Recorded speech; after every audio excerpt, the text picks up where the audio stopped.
അങ്ങനെ 6 വർഷത്തെ ഗ്യാപ്പിന് ശേഷം ബാസ UEFA champions league semi final റൗണ്ടിലേക്ക് ക്വാളിഫൈ ചെയ്തിട്ടുണ്ട്.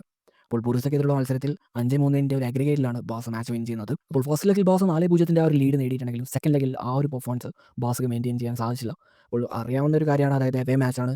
ഈ ബൊറൂസിയയുടെ ഹോം ഗ്രൗണ്ട് ആയിട്ടുള്ള സിഗ്നൽ ഇഡൂന പാർക്കിലാണ് നടക്കാൻ വേണ്ടി പോകുന്നത്. കിടിലനായിട്ടൊരു അറ്റ്മോസ്ഫിയർ, ആ ഒരു അറ്റ്മോസ്ഫിയറിൽ കിടിലനായിട്ട് പെർഫോം ചെയ്യുക എന്നത് ഒരു ഹ്യൂജ് ടാസ്ക് തന്നെയാണ്.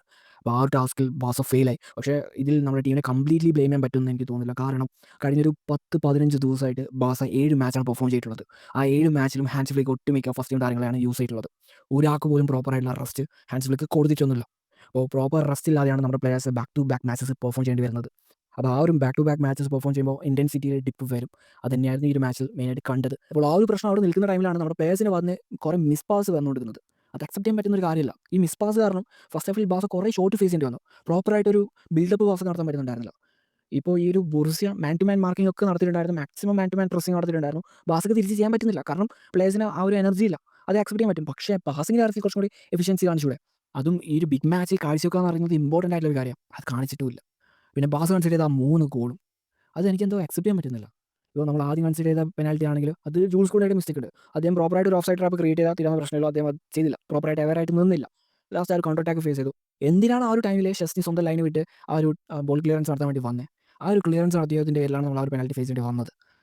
അല്ലെങ്കിൽ അദ്ദേഹം ആ ഒരു സോൺ ഫ്രീ ആക്കി വിട്ടിരുന്നെങ്കിൽ ചിലപ്പോൾ അത് പുറത്തേക്ക് പോയേനെ. അല്ലെങ്കിൽ ആരെങ്കിലും അത് ക്ലിയർ ചെയ്തേനെ. ശരിക്കും വേണ്ടാത്തൊരു മൂവ്മെൻ്റ് ആയിരുന്നു ഷെസ്നിയുടെ ഭാഗത്ത് വന്നത്. ഇത് ഇപ്പോൾ കുറച്ച് മാച്ചസ് ആയിട്ട് റിപ്പീറ്റഡ് ആയിട്ട് വന്നൊരു കാര്യമാണ്. അദ്ദേഹം അതൊന്ന് ശരിയാക്കുക. പ്ലീസ്, റിക്വസ്റ്റാണ്. സീസൺ എൻഡ് വരെ ഈ ഒരു പരിപാടി ചെയ്യാതിരിക്കുക. 100% ഉറപ്പുണ്ടെങ്കിൽ മാത്രം ഇങ്ങനത്തെ പരിപാടി ചെയ്യുക, അത്ര തന്നെ. അതിന് ആ ഒരു ഗോൾ കഴിഞ്ഞിട്ട് നമ്മൾ സെക്കൻഡ് ഹാഫിലേക്ക് വന്നപ്പോൾ ഞാൻ വിചാരിച്ചു, ഓക്കെ, ഇനി അങ്ങോട്ട് ബാസ തിരിച്ച് ഒരു ഈക്വലൈസർ നേടും, അല്ലെങ്കിൽ ഈ ഒരു മാച്ച് വിൻ ചെയ്യും. ഈ രീതിയിലായിരുന്നു എൻ്റെ മൈൻഡ് സെറ്റ് ഉണ്ടായത്. ആ ഒരു മൈൻഡ് സെറ്റ് കുറച്ച് നേരം കഴിഞ്ഞപ്പോഴേക്കും ഇല്ലാണ്ടായി. കാരണം എന്താ, ബാസ വീണ്ടും ഒരു ഗോൾ നേടി. ആ ഒരു ഗോളാണെങ്കിൽ സെറ്റ് പീസിലൂടെയാണ് വന്നത്. നമ്മുടെ പ്ലേയേഴ്സ് പ്രോപ്പറായിട്ടുള്ളൊരു മാൻ ടു മാൻ മാർക്കിംഗ് നടത്തിയിരുന്നെങ്കിൽ ഈ ഒരു ഗോൾ ബാസ കൺസിഡർ ചെയ്യേണ്ടി വരില്ലായിരുന്നു. മെയിനായിട്ട് പറഞ്ഞു കഴിഞ്ഞാൽ ജൂൾസ് കോണ്ടെ അദ്ദേഹത്തിന് കൊടുത്ത ടാസ്ക് ആ ഒരു ബുർസയുടെ നമ്പർ 9 മാൻ മാർക്ക് ചെയ്യുന്നതാണ്.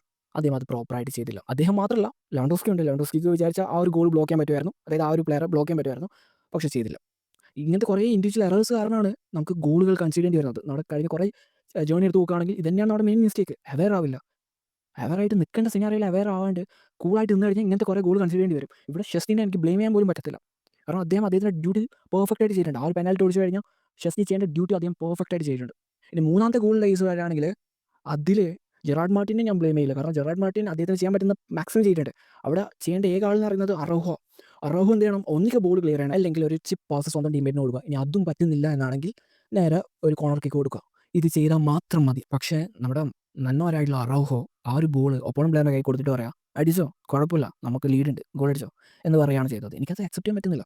കാരണം ഒരു ഇമ്പോർട്ടൻറ്റ് മാച്ചാണ്, എവേ മത്സരമാണ്. ഇന്ത്യൻസ് ആയിട്ടുള്ള അറ്റ്മോസ്ഫിയറിൽ നമ്മൾ ബെസ്റ്റായിട്ട് പെർഫോം ചെയ്താൽ മാത്രമേ നമ്മുടെ ടീമിൻ്റെ മൊറൽ ഉള്ളതിനേക്കാളും ബെറ്റർ ആകത്തുള്ളൂ. അപ്പോൾ അതാണ് ചില താരങ്ങളുടെ മിസ്റ്റേക്സ് കാരണം ഇല്ലാതായിട്ടുള്ളത്.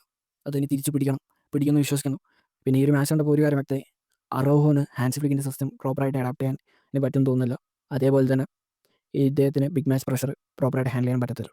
ഈ 2 കാര്യങ്ങളാണ് ഈ ഒരു മാച്ചിൽ നിന്ന് എനിക്ക് മനസ്സിലായത്. കാരണം ബോറൂസിയയുടെ ഹോം ഗ്രൗണ്ട് അത്രയും ഇൻറ്റൻസ് ആയിട്ടുള്ള ഒരു അറ്റ്മോസ്ഫിയർ, ആ ഒരു അറ്റ്മോസ്ഫിയറിൽ നമ്മൾ മെൻ്റലി വീക്കാക്കാനാണ് അവർ ശ്രമിക്കുക. അപ്പോൾ വീക്കാവാണ്ട് ബെസ്റ്റായിട്ട് പെർഫോം ചെയ്യാനാണ് പ്ലേയേഴ്സ് നിൽക്കേണ്ടത്. പക്ഷേ അറൗഹോ സിറ്റുവേഷനൊക്കെ ആയിട്ട് സ്റ്റെപ്പ് അപ്പ് ആയില്ല, സ്റ്റെപ്പ് ഡൗൺ ആവുകയാണ് ചെയ്തത്. ആൻഡ് ഈ ഒരു മാച്ച് നമ്മൾ 3-1 തോറ്റു. അതെനിക്ക് അക്സെപ്റ്റ് ചെയ്യാൻ പറ്റുന്നില്ല. അതിൽ വലിയൊരു പങ്ക് അറൗഹോനുണ്ട്. അറൗഹോ മാക്സിമം ക്ലബ്ബ് വിട്ട് പോകുന്നതായിരിക്കും ബെറ്റർ. പിന്നെ ഈ ഒരു മാച്ചിൽ ബാസ കുറേ നല്ല ചാൻസ് ക്രിയേറ്റ് ചെയ്തിട്ടുണ്ട്. ഫിനിഷിംഗ് വൺ ഷോ ആയിരുന്നു. എനിക്ക് അതിൽ ഏറ്റവും വിഷമിപ്പിച്ചൊരു സീൻ എന്ന് പറയുന്നത് റഫീനിയ ഫറാൻ അവൈലബിൾ ആയിട്ട് പോലും ഷോട്ട് അറ്റൻഡ് ചെയ്തു. ആ ഷോട്ടാണെങ്കിൽ പവറും ഉണ്ടായിരുന്നില്ല. ഒപ്പോണന്റ് ഗോൾ കീപ്പർ കൂളായിട്ട് അത് സേവും ചെയ്തു. അപ്പോൾ എനിക്ക് പറയാനുള്ളത്, നമ്മൾ ഈ ഒരു മാച്ച് വിൻ ചെയ്തിട്ടുണ്ടെങ്കിലും ഈ ഒരു മാച്ചിൻ്റെ റിസൾട്ടിൽ ഞാൻ അത്ര ഹാപ്പി അല്ല. കാരണം ബാസ്ക്ക് അറ്റ്ലീസ്റ്റ് ഈ ഒരു മാച്ച് ഡ്രോ ആക്കാനുള്ള സിനാരിയോസ് ഉണ്ടായിരുന്നു. അറ്റ്ലീസ്റ്റ് ആ 1-1 ആ ഒരു ഡ്രോ ആറ്റും ക്രിയേറ്റ് ചെയ്യാൻ പറ്റുമായിരുന്നു. അതൊക്കെയാണ് നഷ്ടപ്പെടുത്തിയത്. അതിൽ ഞാൻ അത്ര ഹാപ്പി അല്ല. കുറേ പറയാനുണ്ട്, പക്ഷേ പറയാൻ നിന്ന് കഴിഞ്ഞാൽ അത് ഹെയ്റ്റ് മറ്റേത് എന്നൊക്കെ രീതിയിൽ പോകും. പറഞ്ഞിട്ട് കാര്യമില്ല. എന്തായാലും ശരി, ബാസയുടെ അറ്റാക്ക് ഇമ്പ്രൂവ് ആവുക, ഡിഫൻസ് ഇമ്പ്രൂവ് ആവുക, ഇങ്ങനത്തെ കുറേ ഇൻറ്റൻസ് ആയിട്ടുള്ള അറ്റ്മോസ്ഫിയറിൽ ബാസ ക്രംബിൾ ആവാതിരിക്കുക. അതായത് മെയിനായിട്ട് പറഞ്ഞു കഴിഞ്ഞാൽ ഡിഫൻഡേഴ്സ് ക്രംബിൾ ആവാതിരിക്കുക, അവെയറായിട്ട് നിൽക്കുക, സെറ്റ് പീസിൽ അവെയർനെസ് കൊണ്ടുവരാം. എന്തായാലും ഹാൻസ് ഫ്ലിക്ക് എല്ലാവർക്കും നല്ലൊരു പാഠം നൽകുമെന്ന് വിശ്വസിക്കുന്നു. എന്തായാലും ഈ ഒരു മാച്ചിൻ്റെ വിജയം അത്ര നൈസ് അല്ലെങ്കിലും നമ്മൾ എങ്ങനെയൊക്കെയോ സെമി ഫൈനലിൽ എത്തിയിട്ടുണ്ട്. അപ്പോൾ സെമി ഫൈനലിൽ എങ്ങനെയെങ്കിലും ബെസ്റ്റായിട്ടുള്ള പെർഫോമൻസ് മുന്നോട്ട് പോകുക. ഹോം ആയിക്കോട്ടെ എവേ ആയിക്കോട്ടെ ബെസ്റ്റായിട്ട് പെർഫോം ചെയ്യുക. പണ്ടത്തെ ആ ഒരു പാറ്റേണിൽ പോകരുത്. അതായത് ഹോമിൽ കിടിലായിട്ട് പെർഫോം ചെയ്യുക, എവേയിൽ വീക്കായിട്ട് പെർഫോം ചെയ്യുക, ആ ഒരു പരിപാടി ഉണ്ടാവരുത്. ഹാൻസ് ഫ്ലിക്ക് അതിന് കണക്കായിട്ടുള്ള പാഠം പഠിപ്പിച്ചു കൊടുക്കുക. അതേപോലെ തന്നെ ഏതൊക്കെ പ്ലേയേഴ്സിനാണോ പ്രോപ്പർ റെസ്റ്റ് വേണ്ടത് അവർക്കൊക്കെ പ്രോപ്പർ റെസ്റ്റ് കൊടുക്കുക. പിന്നെ പറയാൻ വിട്ടുപോയത് നമ്മുടെ ഫെർമിനെയാണ്. ഫെർമിൻ ഈ ഒരു മാച്ചിൽ ഒരു കിടിലനായിട്ടുള്ള ഒരു അസിസ്റ്റ് നൽകിയിട്ടുണ്ടായിരുന്നു.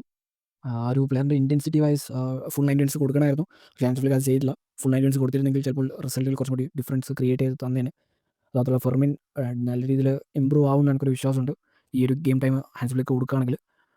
എനിക്ക് ട്രസ്റ്റ് ഉണ്ട്, അതായത് next match onwards player back to back goals ഒക്കെ നേടുന്ന ഒരു പ്ലെയറായിട്ട് മാറുമെന്ന്. എങ്ങനെയായിരിക്കും കാര്യങ്ങൾ പോകുന്നതെല്ലാം കണ്ടറിയാം. അപ്പോൾ ഈ ഒരു മാച്ചിനെ കുറിച്ച് നിങ്ങളുടെ അഭിപ്രായം എന്താണ്? ജസ്റ്റ് ഒന്ന് വീഡിയോ ഇട്ടിട്ടുള്ളൂ. അടുത്ത വീഡിയോ ആയിട്ട് കാണുന്നത് വരെ ബൈ.